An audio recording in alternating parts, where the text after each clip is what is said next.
بسم اللہ الرحمن الرحیم۔ السلام علیکم۔ روزانہ واقعات سننے کے لیے اس چینل کو سبسکرائب کریں۔ حضرت عائشہ رضی اللہ تعالی عنہ کی ایک کنیز تھی جن کا نام حضرت بریرہ رضی اللہ تعالی عنہ تھا۔ پہلے یہ کسی اور کی کنیز تھی اور اس نے اس کا نکاح حضرت مغیث رضی اللہ تعالی عنہ سے کر دیا تھا، اور چونکہ اصول یہ ہے کہ اگر آقا اپنی باندی کی کسی سے شادی کر دے تو آقا کو اپنی باندی سے اجازت لینے کی ضرورت نہیں ہوتی، اس لیے کہ یہ اس کی ملکیت ہوتی ہے۔ چنانچہ حضرت بریرہ رضی اللہ تعالی عنہ کا نکاح حضرت مغیث رضی اللہ تعالی عنہ سے کر دیا، اور حضرت مغیث رضی اللہ تعالی عنہ کوئی پسندیدہ شخصیت نہیں تھے بلکہ سیاہ فام تھے، اور حضرت بریرہ رضی اللہ تعالی عنہ حسین و جمیل خاتون تھی۔ اس حالت میں ان کا نکاح ہو گیا۔ حضرت عائشہ رضی اللہ تعالی عنہ نے چاہا کہ ان کو خرید کر آزاد کر دے، چنانچہ حضرت عائشہ رضی اللہ تعالی عنہ نے ان کو خریدا اور پھر آزاد کر دیا۔ شریعت کا حکم یہ ہے کہ جب کوئی کنیز آزاد ہو جائے اور اس کا نکاح پہلے سے کسی کے ساتھ ہو چکا ہو تو اس کو آزادی ہے کہ اپنے شوہر کے ساتھ نکاح کو برقرار رکھے یا نکاح کو ختم کر دے اور پھر کسی اور سے نکاح کر لے۔ جب حضرت بریرہ رضی اللہ تعالی عنہ آزاد ہوئی تو شریعت کے مطابق ان کو بھی فسخ نکاح کا اختیار مل گیا، اور ان سے کہا گیا اگر تم چاہو تو مغیث رضی اللہ تعالی عنہ سے نکاح برقرار رکھو، اور اگر چاہو تو اس نکاح کو ختم کر دو۔ انہوں نے فوراً کہہ دیا کہ میں مغیث رضی اللہ تعالی عنہ کے ساتھ نہیں رہتی، اور اپنے نکاح کو فسخ کر دیا۔ اب چونکہ حضرت مغیث رضی اللہ تعالی عنہ کو ان سے بہت محبت تھی، حضرت عبداللہ ابن عباس رضی اللہ تعالی عنہ فرماتے ہیں کہ وہ منظر اب تک مجھے نہیں بھولتا کہ حضرت مغیث رضی اللہ تعالی عنہ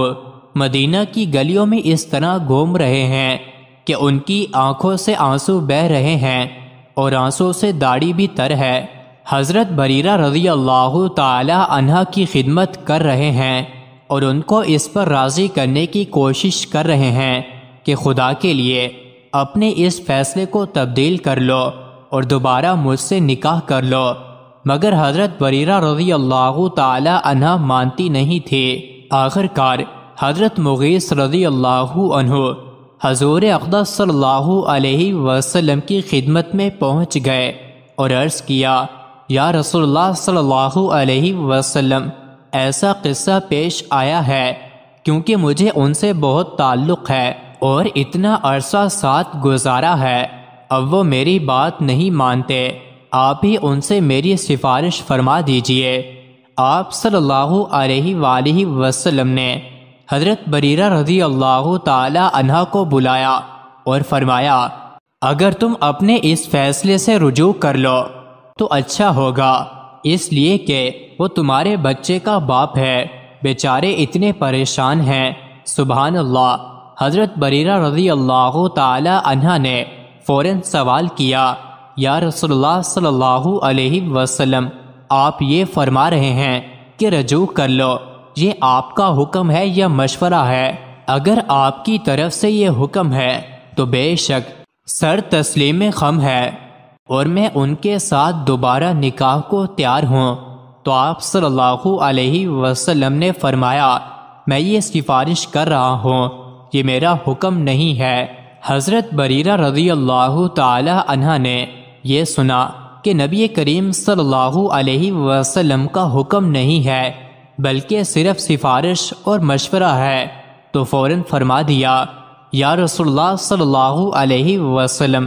اگر یہ مشورہ ہے تو اس کا مطلب یہ ہے کہ مجھے آزادی ہے کہ قبول کروں یا نہ کروں، لہٰذا میرا فیصلہ یہی ہے کہ اب میں دوبارہ ان کے پاس نہیں جاؤں گی۔ چنانچہ حضرت بریرہ رضی اللہ تعالی عنہ اس کے پاس نہیں گئے اور ان سے علیحدگی اختیار کر لی۔ آپ صلی اللہ علیہ وسلم نے سفارش اس لیے کی کہ آپ جانتے تھے کہ حضرت مغیث رضی اللہ عنہ کے اندر صورت کی کوئی خرابی نہیں، اگر یہ ان کی بات مان لے گی اور دوبارہ ان کے نکاح میں آ جائے گی تو ان کو اجر و ثواب بہت ہوگا، اس لیے کہ اس نے اللہ کے ایک بندے کی خواہش کو پورا کیا، اور اس واسطے آپ صلی اللہ علیہ وسلم نے سفارش کر دی۔ لیکن جب انہوں نے سفارش کو قبول نہیں کیا تو حضرت صلی اللہ علیہ وآلہ وسلم نے قیامت تک آنے والی امت کو یہ سبق دیا کہ مشورے کو بھی یہ نہ سمجھو کہ دباؤ ڈالا جا رہا ہے یا لازمی کیا جا رہا ہے، بلکہ مشورے کا حاصل صرف توجہ دلانا ہے۔ اب اس کو اختیار ہے، چاہے وہ اس پر عمل کرے چاہے عمل نہ کرے۔ مزید ایسی ہی ویڈیوز کے لیے چینل کو ضرور سبسکرائب کریں۔